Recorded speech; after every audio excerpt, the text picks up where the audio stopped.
Bonjour, je suis Philippe Gilbert. Le cyclisme, c'est toute ma vie. Ça fait 15 ans que je pratique ma passion et 9 ans que je suis professionnel. C'est le 24 mars au château de la Hulpe que le ministre des Sports de la communauté française André Antoine a lancé en compagnie du coureur cycliste Philippe Gilbert la campagne de prévention contre le dopage. Ma victoire, c'est sans dopage. Sois fort, respecte les règles. Ta victoire, c'est sans dopage. La présence de Philippe Gilbert, porte-parole de cette campagne, n'est pas anodine. Vous l'aurez compris, il nous fallait une image forte. Notre meilleur champion aujourd'hui, qui est Philippe Gilbert, indiscutablement, belge mais surtout wallon et francophone, et qui s'est engagé résolument à montrer l'exemple et à convaincre les plus jeunes et d'autres à avoir une tolérance zéro à l'égard du dopage.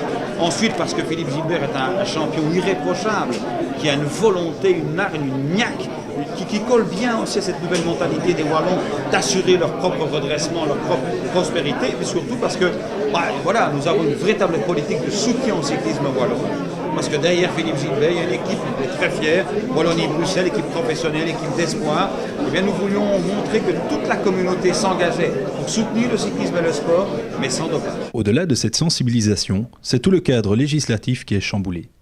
Un nouveau décret dopage permet aujourd'hui d'harmoniser les législations francophones et flamandes. Bien sûr, il y a le décret lui-même qui organise les droits de la défense par rapport à l'affaire Wingmeyer-Malice. Il y a ici une instance de recours auprès du SOIB, qui est d'ailleurs commune aux trois communautés. Il y aura donc une jurisprudence nationale, le première instance restant dans chacune des communautés. Le souci du respect de la vie privée, le souci aussi d'épargner certains sportifs lorsqu'on sait qu'ils s'entraînent.